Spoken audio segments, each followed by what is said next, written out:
Hello, everyone, and welcome on into onesoccer.ca. Annie Petrillo, Gareth Wheeler, Oliver Platt with you. Exciting stuff happening in the world of soccer, but at the same time, still many things happening on the negotiation front between the Canadian men and women's national teams when it comes to Canada soccer. And we all know that this has stemmed from the Canadian men boycotting their game against Panama. They were unhappy with how the World Cup fee qualifying for 2022 was being dispersed. They felt that they deserved a bigger percentage. They made a release that then called into question their deal with Canada's soccer business. And they also wanted answers on the women's front as well when it comes to a women's domestic league.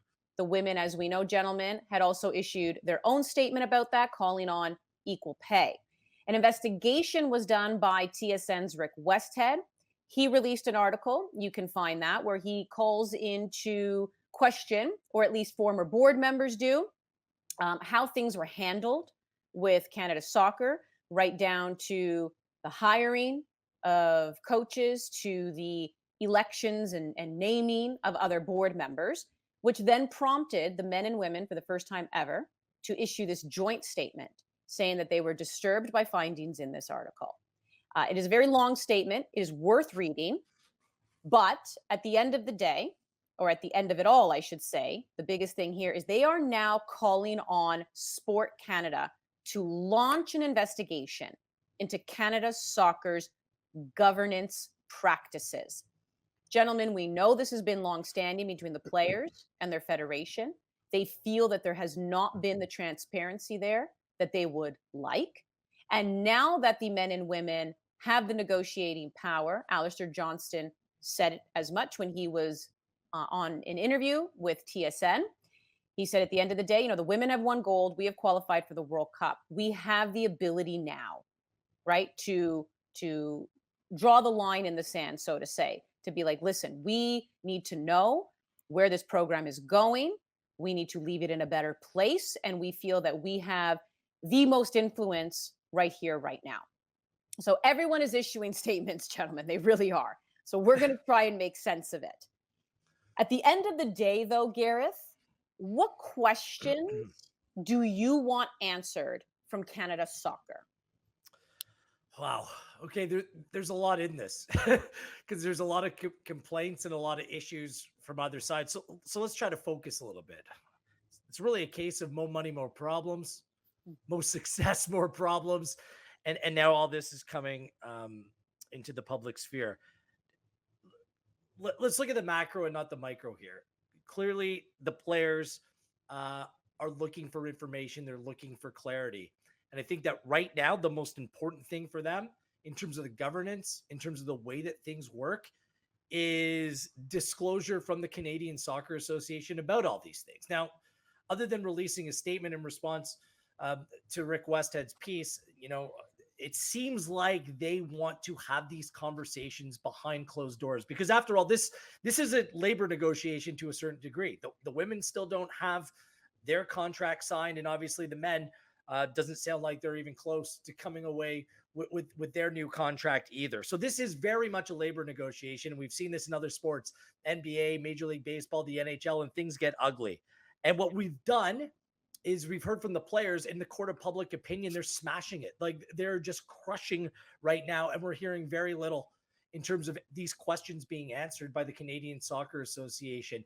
They need to make clear that there was nothing nefarious in terms of the way that the deal with Canada Soccer business went down. That is first and foremost, because it seems like from there and where things go from there is there's great distrust in terms of the processes and how deals like this are made. I think that that's of the utmost importance. At the same time, the Canadian soccer business came out after the initial men's statement was made and said that they're an open book, but we haven't heard anything since. I think that they need to do the same thing. Instead of being reactive here, they need to be proactive, and we need to hear from them about how this deal was consummated and what is in it for Canadian soccer. Because from where I'm sitting, we've dealt with Canadian soccer for years where there was very little progress on any fronts.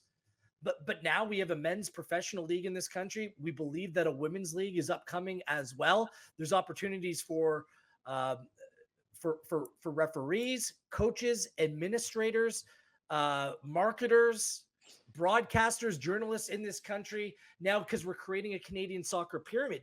I can't say this because it's for them to come out and say, support yourself here. They've been dragged through the mud to a certain degree. And I think that there's some misinformation that's out there as well. So both sides, I think, need to be much more clear. I've said this all along. This is a massive breakdown in communication between sides and communicating to the public, communicating to people that can actually go out and tell these stories about what's taking place.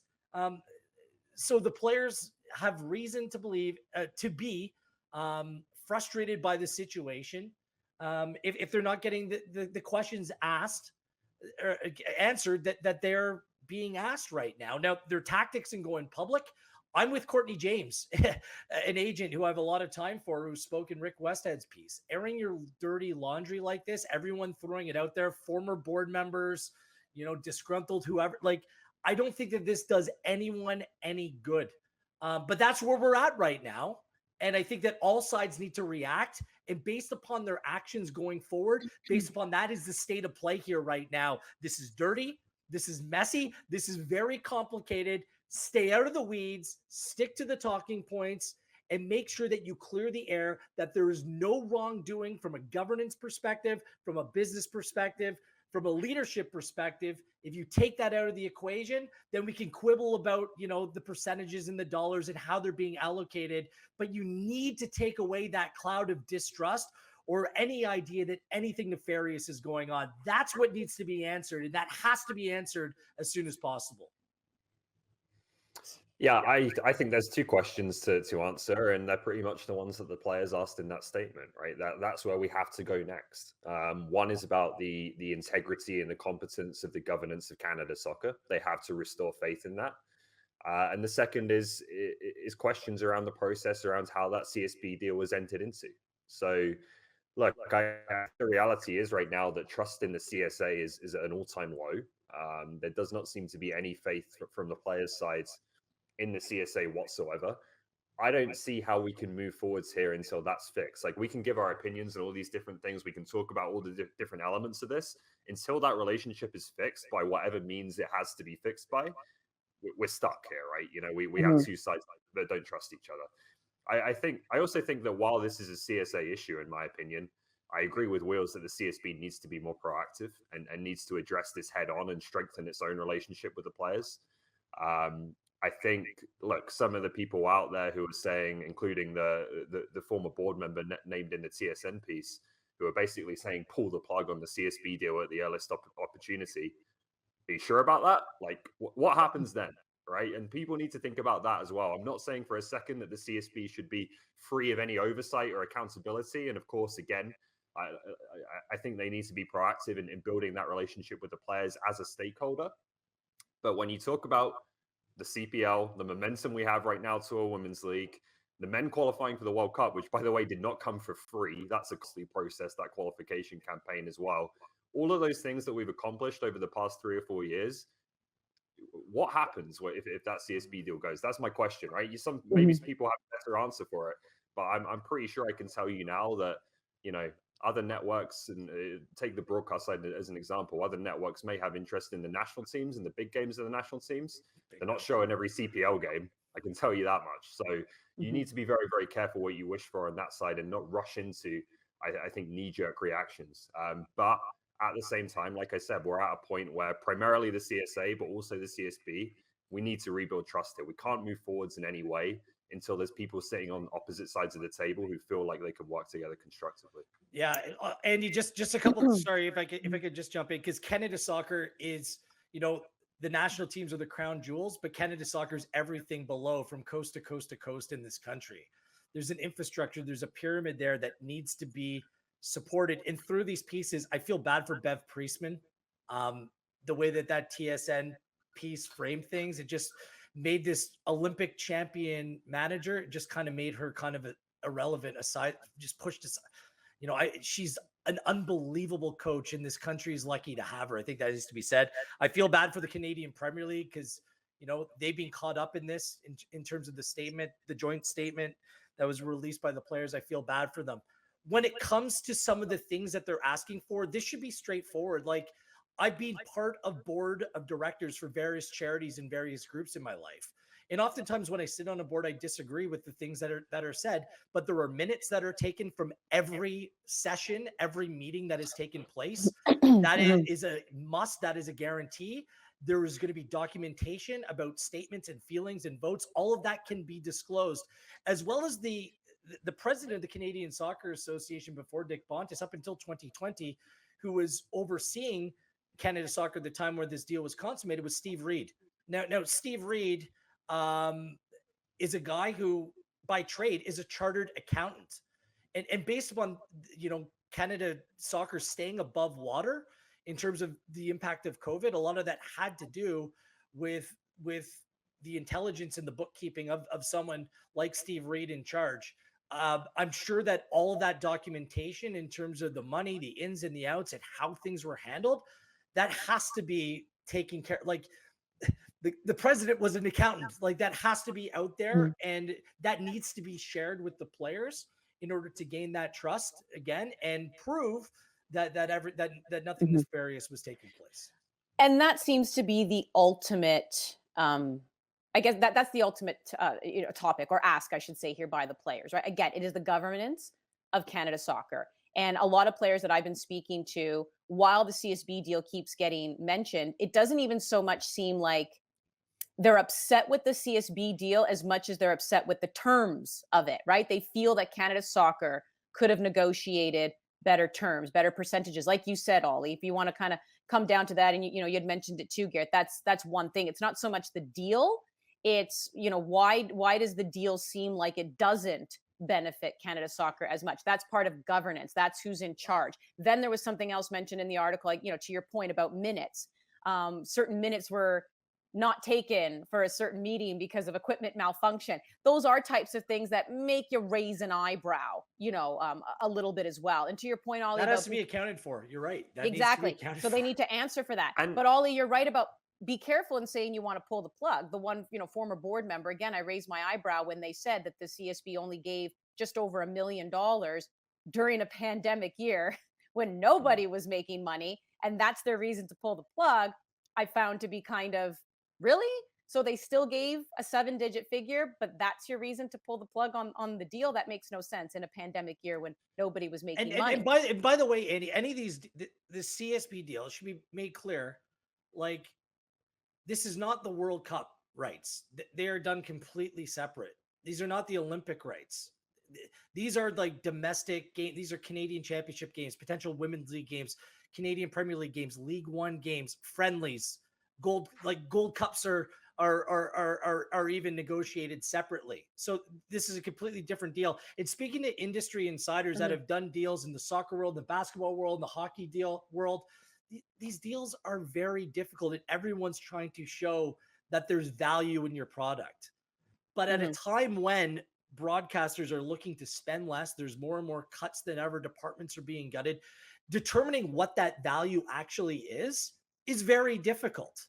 So whether it's a good deal, a bad deal, a deal that should or should not have been made, there's complexities, there's nuance involved in this. And so far what we've known is that rights for Canadian soccer, and I'm talking like below the national team, World Cups and Olympics, there's been next to zero interest in preserving or investing in the game in this country. So the women's Euros are happening right now, and they're not being broadcast in Canada, gentlemen. The women's European Championships are happening right now, and nobody has picked up those rights. That is sad. But to your point, that just goes to show where there's still a lot of work that needs to be done with soccer in this country. And obviously we speak from a broadcasting point of view, but to your point too, with the players calling on Own the Podium money, that goes straight to the women's program, but they do want to know how that's being spent because the women have questions. Sure. And they have every right. Again, that, to your point, that is completely separate from a CSB deal. Own the Podium money goes directly to Canada Soccer, and the women want to know, where is that money? Again, have every right to ask that. Canada Soccer needs to open up the books to the players, they need to do that. Ollie, one more word before we move on. Did you want to say something? Absolutely on that. And I think, like, I want to say here, obviously, again, we know we're One Soccer, we're a CSB partner. If you think we're biased on this, that's absolutely fine. And I'm trying to be clear here that I do not think that the CSB is above reproach, like anyone else, right? They have to maintain those relationships. They have to be accountable like anyone else. But if you're telling me, like, since 2018, Canadian soccer today is in a worse place than we were back then, like, we must be living in a different reality, right? Like, with all the things that have happened the last few years, I just can't sign up for that one. Can you just say I do not receive a paycheck from Canada Soccer Business at all, or Canada Yes, Soccer? Like, I work for a lot of people. I do a lot of work. Yeah. I just want to make that clear. Like this, I think it just kind of plays into the fact that a lot of people don't know a lot about a lot of things, including ourselves. Like, we need to dig in and find the specifics with these stories. But look, we're all in it together. Do you know whose side I'm on here, Andy? Canadian soccer. We all want this to thrive. We all want this to be successful. We want there to be more for everyone involved. That, that's where at least I can say my heart is. And moments like this, it's just, it's so disappointing to me that, and perhaps we're naive not to thought that it would get to this point, but the fact that we are here right now and there's so much positive going on the field in the periphery, it just seems like 2 steps forward, 2 steps back. And I think how we want this to end, I'll just be quick on my thought here is obviously we want a consensus between the two teams, right? The men and women to also agree on how they want to divide the money, very much like what we saw in the the U.S. Soccer Federation. So I'd love to see an agreement come there. You would love to see that deal signed with Canada Soccer. And I know that they do right now have a player, Brittany Baxter, sitting on the board. But I think at the end of the day, it's all about where does the power really lie on this board. And I think the big question we have to ask is, does the president, does the vice president, just those positions, I'm not saying people in particular, just those positions, whoever holds them with Canada Soccer, do they actually have too much power where it doesn't feel like a democracy, right? It still feels a little bit like a hierarchy where maybe it needs to be more of a democratic process. That's how I want to see it end. You want to see more former players involved, Ollie. And that's the other question I've got is, like, there's one former board member who's gone on the record here. There's a few others, I think, who have, spoken off the record or kind of implicitly agreed with what he said without being named. What exactly was going on at the time? Like, why wasn't, if there was that kind of like real disagreement and unhappiness about the way this deal was done, what were those board members doing exactly at the time? That's the bit I don't understand, why this all kind of comes to the forefront now. Yeah, and the board is changing, has changed. Like, there's more women on the board now ever before. You can go to Canada Soccer's website and see who these people are. So there has been change in the board. People who have been elected out are now speaking out. What was their role in everything that's taken place as well? And perhaps the governance model does need to change, does need to shift, does need to alter. I don't think that anything should be off the table. We've said it I think we've all said it, guys. Like, the Canada Soccer has been a small organization for years, and now they're in the big time. They need to grow. They need to expand. They need to be more professional. They need to be able to communicate. These are all things that we have continued to say, and those changes have to be made no matter who's the general secretary, no matter who's on the board, no matter who the president is. All of these things need to improve and get better. And I think that we are unanimous. And I believe internally within the organization, they understand that too. Now, how we get to the point where everyone's on the same page, to Ollie's point, what's it going to take? What's it going to? I don't have that answer. And the players need to be clear about that as well. Let's talk about what's on the pitch, shall we? Yes, because we will wait to see. Listen, it's a very serious story. It really is. And I'll just say it's so heartbreaking when you love a sport and you also see it really starting to go on the up and up in this country. And then you do start to hear how players were treated. It is very heartbreaking. And when there seems to be a system in place to turn it around, you also want to make sure that system is working and that the numbers are right. So hoping to get more clarity on that in the coming days and weeks. But we know that the women are, in the middle of a very big tournament. They have, in fact, qualified for their 8th straight World Cup. It's all about trying to qualify now for the Olympics and the inaugural Gold Cup, which will be held in 2024. Ollie, that game on Tuesday, Nichelle Prince started up front with Christine St. Clair and Janine Becky, speaking to Bev Priestman afterwards and saying, "Is this your preferred 11?" She said, "Yep." While she does obviously want to tinker depending on opponent, depending on injuries, obviously, she's like, "That is what I would consider my strongest starting 11." Why do you like Nichelle Prince up there? I think she just gives you someone who's a little bit different to with the other options they have. I think Janine Becky, we talked about a lot. I think she's a fantastic creative player. I think she will chip in with some goals, but I think she's really more suited to creating for others and being out on that right wing. We know Christine Sinclair now, Bev Priestman is using her in a more withdrawn role. Obviously, she is going to continue to score goals as well, as we've seen. But again, that's a slightly different type of player than maybe Sinclair has been in the past. And I think what you get with Prince to balance that out nicely is someone who's just a bit more direct, right? Someone who will make those diagonal runs at the back line, will run behind the back line, run behind the midfields, brings a bit more pace to the attack. I just think she has all the qualities that complement Becky and Sinclair quite well. And I think we've started to see that. That, to me, I agree with Priestman, is still looks like Canada's best 11.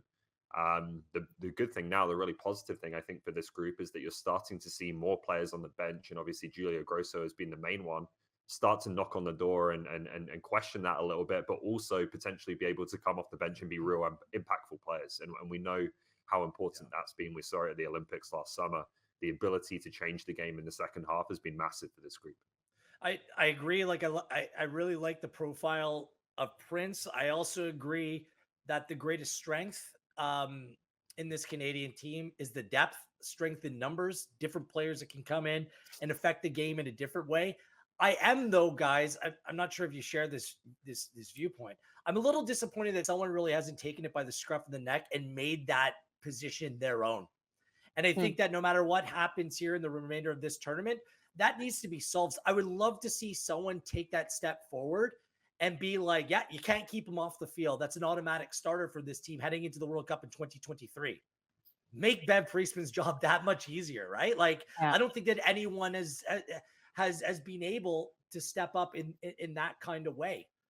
And that for me is a little bit of a disappointment. So the challenge should be out there for any one of those players. I don't care if it's Prince, Rose, Leon, Heidema, go down the list. And we talk about these names all the time. Someone needs to make the case that that's their position and you can't take them off the field. And I don't think that case has been made yet. I know we like to get on the attendance bandwagon a little bit here, but gentlemen, I think the reason why I'm going to bring it up this time is because we actually have something to compare it to. Like I mentioned, you have the Women's European Championships that are happening right now. Mind you, I know England's the host nation, but they just had like close to 140,000 in attendance. I believe there was a Spain-Finland game that featured over 15,000. So the first to have like that kind of number that didn't include a host nation, right? At a Women's Beautiful European Milton Championship. Keynes. Yeah. So you're looking at thousands Finnish and thousands. power. Yeah, Finnish. That's what it is. Thousands and thousands watching the women's Euros in attendance, right? I'm not talking TV numbers. I'm talking attendance. And then here we are watching the CONCACAF W Championship. And it was really disheartening, especially that game on Tuesday, Canada versus, Costa Rica.